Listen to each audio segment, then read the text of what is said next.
Okay, I am going to do a new video today. This one here is on the um, Euphoria ROM. Sorry about that. I go through so many ROMs I forget which ones are which now. This one just came out. It is for the Nexus 10, and I'm going to go through it here real quick. Now this time I did not load a lot of apps on here. That way you guys can get to see what this ROM does have in it. And bear in mind that I did load some, which I'll point out here real quick. The VXG player, Una icons, titanium backup, the Team Battery Bar Pro, screen adjuster free. Let's see here. I think Nova Launcher I installed. I'm not 100% sure. It may come with the ROM. Let's see here. Mega, Kernel Auditor, and I think there's a couple more here. ES File Explorer I loaded. And AZ Screen Recorder, which, by the way, is an outstanding app if you do any screen recording at all. It is a very good app to use, especially some of these lollipop apps or ROMs that are out on the market do not have a good quality screen recorder built right in them. So, and it's free, and it's not a limited video time, so the videos can last as long as you want. I'm going to try to make this one quick though. Also, the flashlight. Since this ROM has, or this tablet has the LED light, I like to have the flashlight option on it. Alright, let's go ahead and get into the ROM. So we'll go into settings.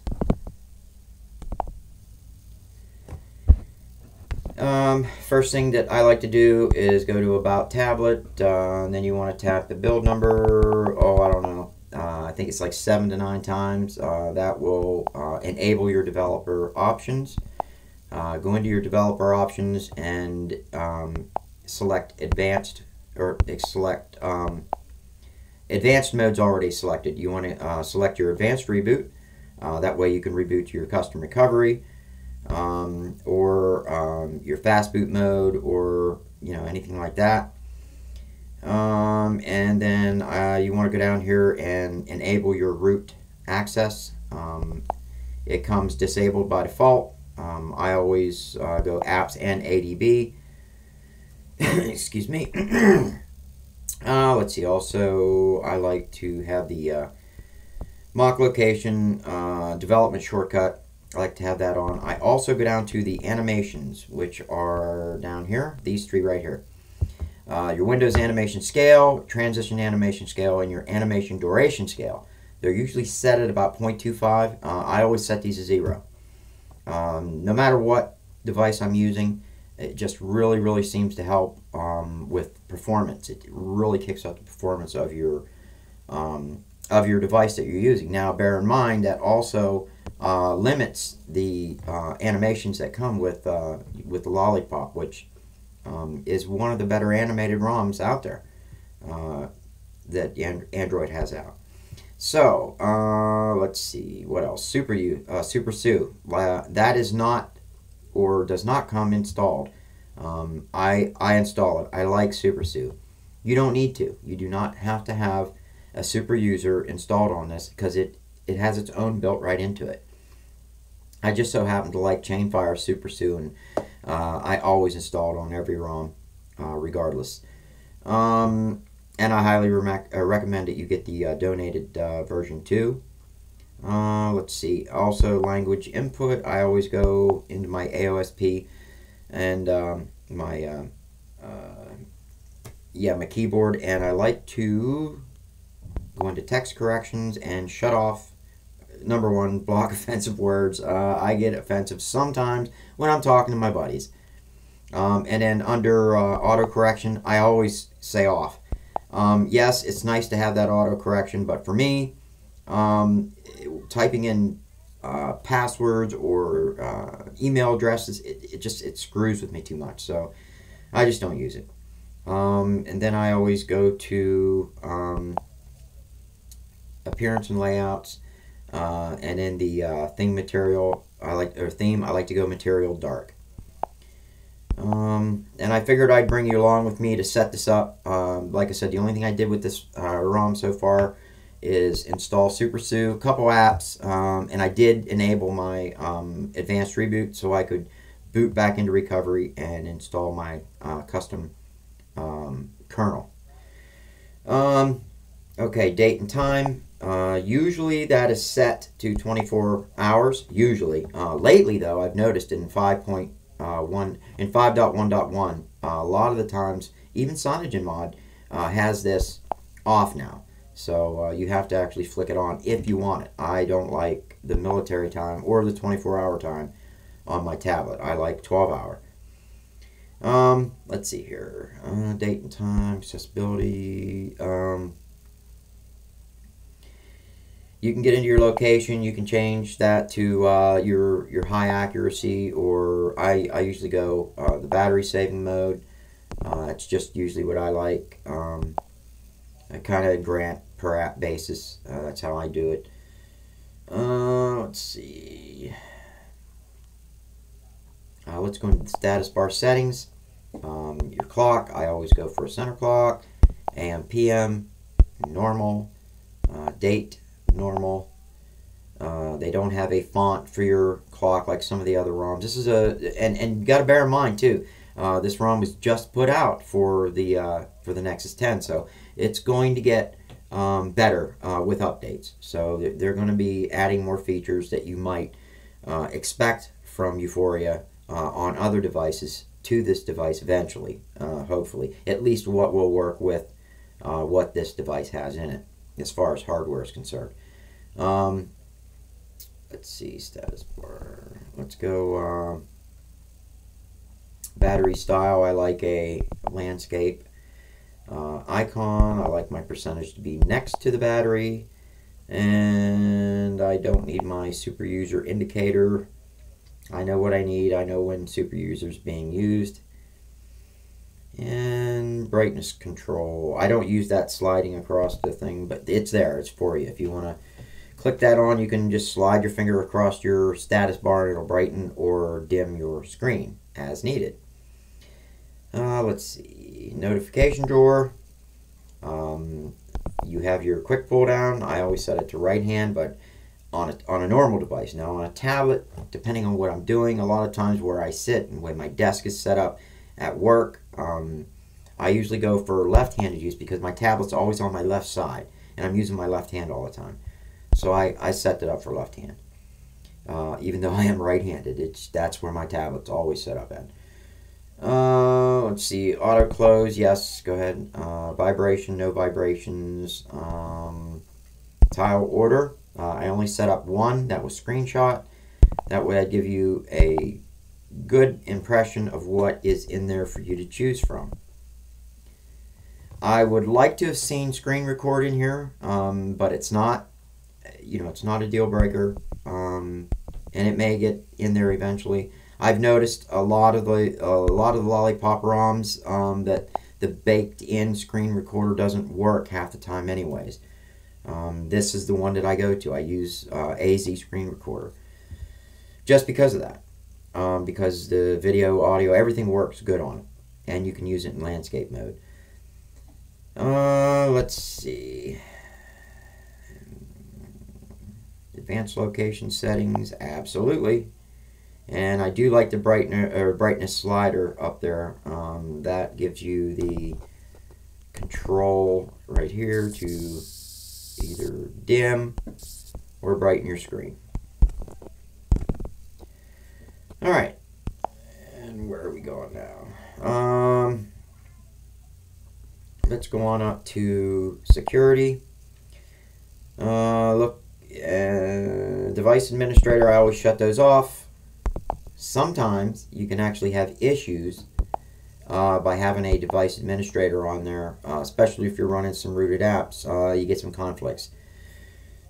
I like to unknown sources. It comes checked already, so you do not have to check that, which is nice because anybody that's rooting and running a custom ROM is going to probably side load some apps. So it's nice that you don't have to go in there and do that right off the bat.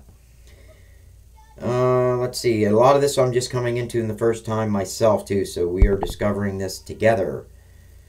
Brightness level, of course, for the video I'm going to have it at 100%. I do not use adaptive brightness. I don't like it. It's nice that it's there. Some people do use it. I don't like ambient display. I don't like my tablet turning on when I pick it up, or if something goes over the screen sensor. I just don't want other people seeing what's on my tablet. I'll turn it on when I want it on. This does have a notification light, and it does work, so that's good enough for me. Let's see. Double tap to sleep in the status bar. I don't really ever use that. I do like it to wake on charge. 2 minutes sleep. Screen recorder. Now the app is there, it's showing it, but I'm gonna have to do some more digging to find out where it's actually at, because it's not showing it in the quick settings. So apparently it's there, or they plan to put it there. You can even change your DPI settings. I don't recommend it, but if you know what you're doing, go for it. But it can screw with Google Play services and other things. But it's a great help, especially on tablets where they're wasting the space. You can use that to gain more space on your tablet and make it more functional. But like I said, be wary of the fact that when you change that, it's going to screw with your Google services. When you go into the Play Store, some apps may not show up because it's going off of that DPI setting. Alright, buttons. Let's see here. Navigation bar, absolutely. This has no hard keys on the Nexus devices. Double tap to sleep. That would be, I don't use that neither. Buttons and layout. Now on my phone, on my Nexus 6, I would switch the button layout. On my tablet, I'm going to leave it left hand. But on button layout, you would hit edit. You would just grab the button, move it over, and move the other one where you want it. And voila, you hit save, and they're changed. I'm going to leave this set up left-handed, just like that. Because like I said, I have my tablet set up on the left-hand side of me at work and at home. So I use my left hand with the tablet. You have your navigation rings is set up. I don't use the navigation rings. Now you have your power menu. Oh, okay, here's your screen recorder. It's in the power menu. So, see, like I said, I'm discovering this ROM for the first time myself, too. So I am going to enable screen record. I'm going to try that out later, and I will post whether it works or not later on. Yes, I use more than one profile, airplane mode, and sound panel. Let's see here. That's pretty much it for me. I'm kind of old school. I use the buttons, turn it on and off, you know. I do like to double tap to wake, but that can be annoying sometimes, especially if you carry a phone in your pocket and it's touchy. It'll turn on and then you're sending some really weird texts to people that you shouldn't be. That's, yeah, another story there. That's about it. I mean, everything else is pretty much the same. It just looks like a good, solid, basic ROM. I don't see anything overboard on it. I don't see a lot of customizations yet, but there may be. Like I said, later on, the customizations may be there. I see you do have some animations, and I'm wondering what they have for notification sounds. So let's go into sounds and we're going to look. I'm just curious to see. Notification tone, right now it's set at nothing, and let's just see what they have. I've noticed that lately there's been some really, really cool sounds coming out on Bliss Pop's got some good ones. Dirty Unicorn has some really good ones. Of course, Pac-Man's the king of the really cool sound tweaks, I think, in my opinion. And Pac-Man does make a ROM for this. I'm going to have to do a video on that. I don't see anything really outrageous on here, like the sheep or the screaming sheep or anything like that, but I've noticed it's in there, so let's just throw something that I'm used to on here. Yeah, we'll go with that one. What the heck? Let's see. Other sounds. That gives you options to do other things like touch sounds. We can shut them off, which I probably should have before I started this video, but I'm gonna leave it on now. Actually, I'm gonna go in there and shut them off. Other sounds. Touch sounds off. Now there shouldn't be any sounds. Alright, that's pretty much it. But like I said, as usual, I like to go into themes and theme it. That way I can show you guys that the theme engine does work. And there has been a lot of debate lately about RRO or layers and themes, you know, which is better, which isn't, you know. To be honest with you, they're both very, very good. I like layers. The problem with layers, there's a video out on YouTube that you have to watch, and it basically explains what I'm going to say. I'm just going to mirror what he was saying, and that is layers is an outstanding feature to have. The problem with layers is if you don't know what you're doing, or if you're new to Android, you may run into some issues with it. It's not as user-friendly as the touch engine is, or as, you know, the theme engine. The theme engine, CyanogenMod's theme engine is just, it's so easy. You find the theme you like, you download it, install it, and in a lot of cases, that's it. You go to your theme engine app, and you pick it, and you're done. But also what's nice in 5.1.1 is that they incorporated almost like layers in it, where you can pick and choose what you want, and I'm going to show you. Let's just pick a basic format, and you know me, I like my themes dark, so I'm going to go style. I'm going to use this one here. I'm going to hit apply, and that darkens it right up. Now that's just the style. That's going to change everything, like my YouTube or my Play Store backgrounds, my Google Plus backgrounds, all that. My keyboard, and then I'm going to go with the drop down. I'm going to go with colors, with the neon colors, and we'll go. That would be called the status bar. We're going to go ahead and hit that. Okay, so what that did was that changed the status bar look to a, to almost like a clear, colorful bar. And I think settings are set that way too. Well, no, settings, I guess that only controls your status bar. Okay, so let's go home real quick. I want to go back into themes. And I want to go to icons. Let's go with these icons. Pick the icon, apply. I'm going to stay at the stock font because really there's only one font on here that I like, and that is from Cyanide.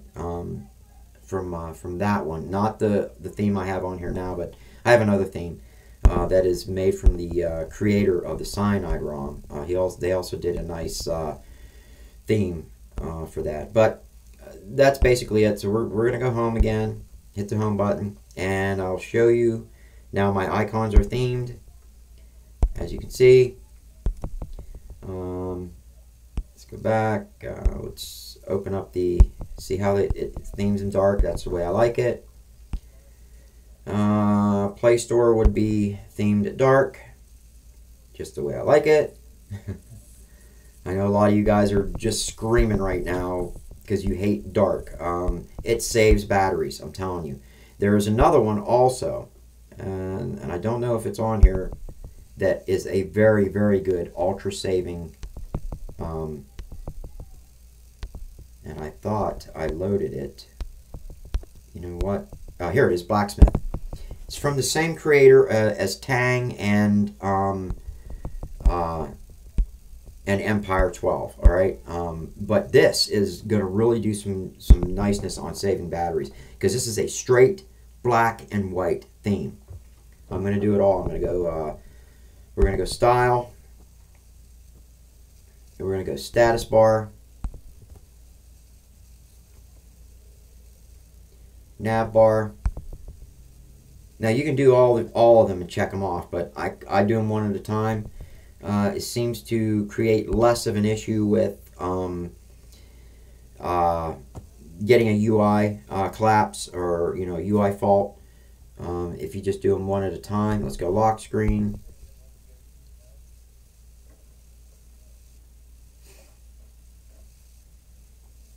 And fonts. Icons. And the ringtones and that I'm going to leave alone. We're just going to leave the ringtones and that alone. Let's go home. And as you can see, the icons have changed. I really like the icons. I will throw Nova Launcher on here. I think I already do. Do I have Nova on here? Yes, I do. Nova Launcher I think is cooler just because I like the app drawer on it. Yeah, now that's better. Now, if I go into my Play Store, now here's my settings for that theme. That's the drop down. Settings are going to be very dark, just black and white. Nothing crazy, nothing outlandish. And I'm going to do the Play Store real quick, and then I have to stop this video. We're running long. But here's the Play Store, very black and white, except for, of course, the color of the advertised apps. Google Plus, where is it at? I'm not used to these icons. I might not even have it installed yet. Well, anyways, that's it. This is the Euphoria ROM, an outstanding ROM. I'll tell you, they did a great job on it. I can't wait to see if they throw any more custom features in it later on. I will be keeping up with it, and I'll let you guys know. Sorry it went so long, but I wanted to set it up with you, and I really wanted you guys to get a good view or a good look at the ROM itself, since it is new to this device, and some of you may not be aware of Euphoria. They make an outstanding ROM. So, hope you liked the video, and we'll see you again soon.